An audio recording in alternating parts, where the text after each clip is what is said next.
Mob Psycho 100 a cada temporada nos surpreende, seja com suas open ou até no crescimento do Kageyama. Porém, o mob ele tem apenas um defeito, que é os seus vilões. Bom, o vídeo de hoje eu vou estar falando sobre este assunto. Vamos para o vídeo.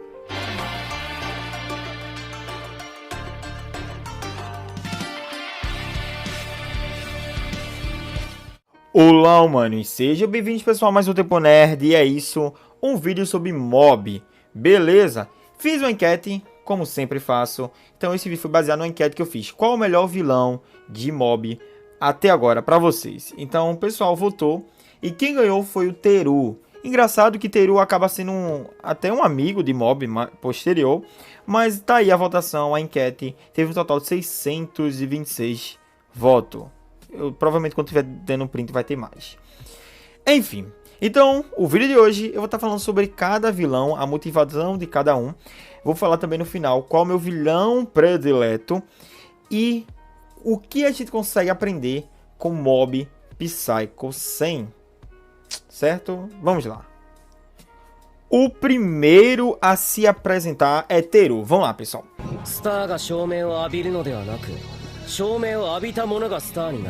Teru, ele é apresentado com a proposta de ser um aluno descolado, popular, só que babaca. Ele tem que, no caso, ele usa seus poderes para sobrejugar os mais fracos. E o garoto, ele não tem nenhuma motivação profunda. Ele apenas é, no caso, exibido e amostrado. Ele apenas se considera melhor que os outros. No caso, porque ele é o mais forte da escola em telecinese. Por aí. Porém, Mob, pessoal, ele é o oposto de Teru. Ele usa seus poderes para ajudar os mais fracos. Ele até fala pro Teru, né, o seguinte: não use seus poderes psíquicos para ferir as pessoas.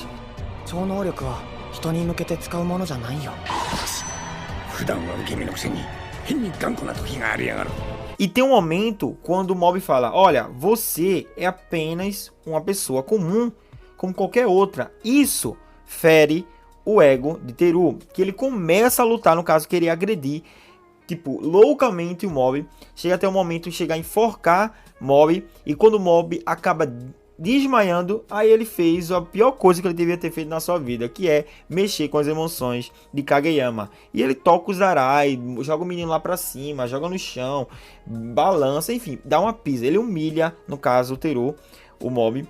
Mas eu acho que é até interessante o seguinte: ele passa 3 dias com febre, Teru, e praticamente foi uma pisa, uma surra da personalidade de Mob contra a de Teru, que ele acaba virando uma pessoa boa, acaba se aliando a Mob posterior e também começa a ajudar as outras pessoas. No caso, a filosofia de Mob mudou ele, e ele deixa de ser um vilão e passa a ser um amigo ou um colega.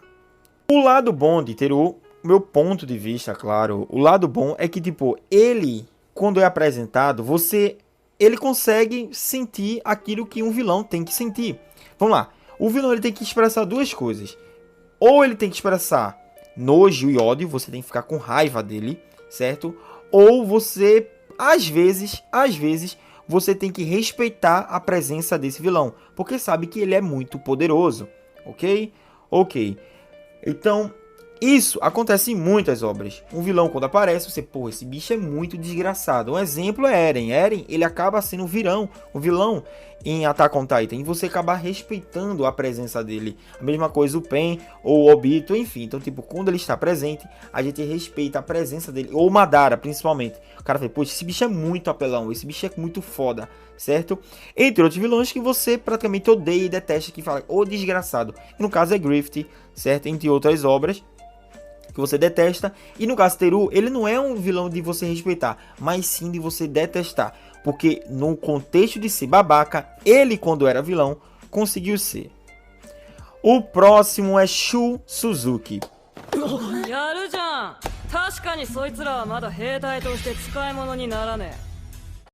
Vamos lá, esse praticamente não é um vilão.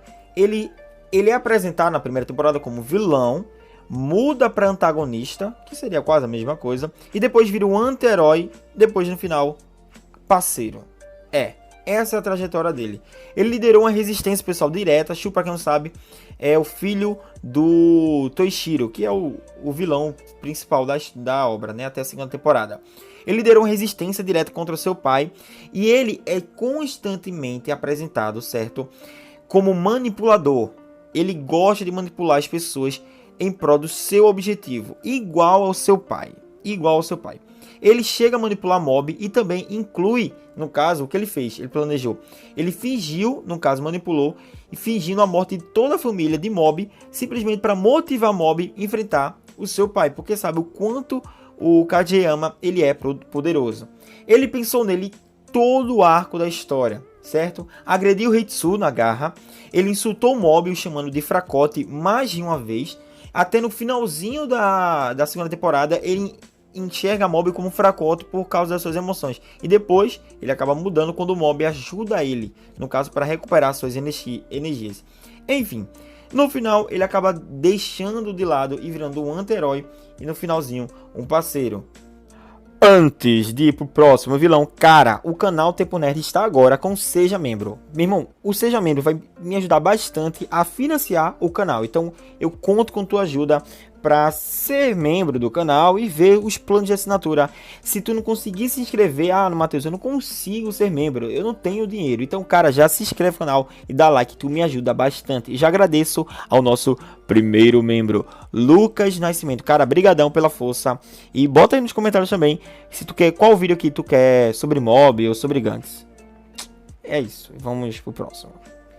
Agora, esse é maravilhoso. Ryu Shimazaki.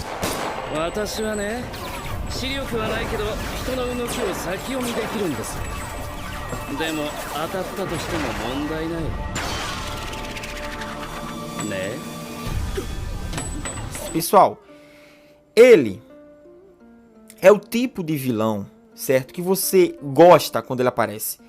Toda vez que ele foi apresentado, tinha a cena dele no episódio, eu ficava, meu irmão, que bicho foda. Não, eu não sei se vocês concordam comigo, a votação votaram em Teru, só que se eu botasse os três, acredito que eu iria ganhar o Ryu Shimazaki, porque, meu irmão, esse bicho, ele além de ser muito pica e apelão nas lutas, ele humilha as pessoas. O que eu acho até diferente do chefe, né? O chefe não chega a humilhar. Ele só luta por diversão. No final, muitas vezes, ele tá rindo quando tá lutando. E o Ryu também, a mesma coisa. É praticamente um pouco a personalidade do chefe. A diferença é que o chefe ainda consegue expressar as emoções, claramente. E o Ryu não. Ele só fica muito rindo e meio que fazendo sátira com os outros. Sempre perturbando e, tipo, esculachando os seus adversários. Para vocês entenderem um pouquinho da filosofia dele, ele até fala que a garra, os membros da garra, todos têm uma cicatriz no rosto. E ele fala para eles, vocês têm uma cicatriz porque vocês são praticamente produtos imperfeitos. E eu sou um produto perfeito. Por isso que eu estou, no caso, eu me considero o segundo mais poderoso do ranking da garra. Então, só quem está acima de mim é o chefe. Então, o Ryu fala isso, se considerando superior a todos os outros. O Ryu Shimazaki, ele tem essa personalidade de humilhar as pessoas, de tipo pisar e humilhar e xingar, enfim. E tudo isso que eu falei de Ryu Shimazaki é bem interessante porque a gente vê, poxa, será que de fato ele é mesmo perfeito? Ou ele é simplesmente ignorante ao ponto de não reconhecer as suas fraquezas? E ele tem, pior que ele tem fraquezas, certo? O primeiro ponto fraco dele é a distração. Se ele ficar distraído, aí você, pô, Matheus, qualquer pessoa não. Pessoas quando é distraída, meio que se recupera rápido. Ele não, ele levou uma pisa ainda, levou um caldinho ainda quando ficou distraído de cada um dos membros. E o outro, que isso é maioria dos adversários de Dragon Ball faz isso, certo? Que é simplesmente superestimar os seus adversários. Ele praticamente considera lixo os seus adversários. E isso é o maior problema de Ryu Shimazaki. Ele meio que acha que Teru é fraco e todos os outros são lixos e baratas. Mas na verdade são, certo? São de fato. Mas tipo, Teru não. E Teru acaba, no caso, decifrando as habilidades de Ryu. Ele constantemente, a gente sabe, ele confia bastante nas suas habilidades. O que faz sempre estar muito confiante e nunca meio que ligar para as habilidades do seu adversário. E mesmo com toda a sua arrogância, com todo o seu ego, ele sabe retirar, no caso, sabe bater em retirada quando lhe é ameaçado. Ele não sentiu a presença de Arataka, porque não tem mana o maluco, ele não tem nem poder direito, energia, e levou bastante murro dele, caiu no chão porque estava distraído e subestimou seus adversários ao seu redor, e estava sentindo a presença de Mob. Então ele estava sentindo a presença de Mob, ficou distraído e levou golpes de Arataka. Quando ele fala para Mob, e o pessoal lá, que ele só estava seguindo o Toishiro, que é o líder da garra, por pura diversão, aí Mob fica puto e ele na hora some. Meu irmão, esse momento é muito maneiro. やっぱりやめだ。割に合わない。降参します。私は楽しければ何だっていいんです。楽しければいいだって。ん？それで多くの人に迷惑をかけたのか。ふざけるな。逃げやがった。 E por final, o Toishiro. Vamos lá, pessoal. Toishiro, ele tem um plano de dominação mundial. Ele é egoísta, insensível, arrogante. A gente sabe constantemente que ele sempre está manipulando as pessoas. Ele aparentemente apresenta ser uma pessoa boa. Quando a gente vê os flashbacks dele, tudinho, pelo menos uma parte do flashback dos membros da garra, que sempre enxergam ele como, poxa, ele é um pai, ele abraçou a gente, ele me salvou, ele me tirou da depressão, enfim. Só que Toishiro usa tudo pro seu plano, então o cara é muito egoísta. Porém, de todos os vilões que eu falei aqui, ele é o mais emotivo, pior que é, sabe? Por quê? Porque ele constantemente está pensando na sua esposa e considera que foi o maior erro dele, tipo, ter criado a garra e ter deixado a sua esposa de lado, que é o único verdadeiro amor para ele. E tipo, isso é fato e tipo, tá bem nítido na obra. Quando ele tá sobre o seu plano de um lá terminando e quando é derrotado de Mob e tem aquela conversa com Kageyama, o Shu, ele fala, olha, você, pai, errou, você fez merda, você fez cagada, tudinho. E a gente agora tem o maior problema a se enfrentar, que é simplesmente você vai ter que se resolver com a mamãe. Você vai ter que resolver com a mamãe. E tipo, isso é a maior dor no caso que do Toishiro, né? Que é no caso a sua esposa, ter deixado a sua esposa para querer dominar o mundo, que eu acho bem merda. Pô, que objetivo lixo, o cara quer dominar o mundo.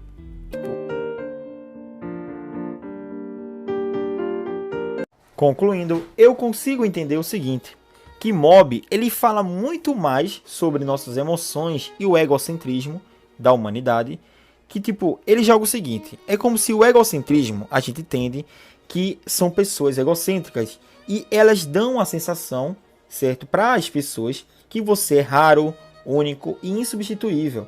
E a maioria você é ímpar e especial, só que ela não lhe dá a visão e você perceber e entender que você precisa sempre do próximo. Isso é muito que Mob bate na tecla. Ele guarda suas emoções para não ferir as pessoas ao seu redor, porque ele sabe que se ele despertar os seus sentimentos, acaba despertando o poder oculto dele e vai acabar posteriormente ferindo uma pessoa próxima a ele. O que é diferente de todos os vilões que eu falei agora. Você viu que Teru, o Shu, o Ryu Shimazaki e o Toishiro, todos, sem exceção, são egocêntricos. Ou pelo menos eram, no caso do Teru. Todos pensavam neles mesmos, só pensavam no seu umbigo e só queriam o melhor para você. Talvez eu pense o seguinte, poxa, será que pensar em você mesmo, pensar no que é melhor para você e tipo, botando você sempre em primeiro lugar, é a forma certa de viver? É a forma ideal de você conseguir conquistar suas coisas? Ou é simplesmente egoísmo? Talvez a resposta seja porque as pessoas são frias, egoístas e vaidosas. E o mundo é assim mesmo. O orgulho torna o homem egocêntrico e resulta em uma sociedade individualista. Acredito que seja isso que os vilões de Mob queiram nos mostrar. E que o homem é mau por natureza, a menos que ele precise ser bom.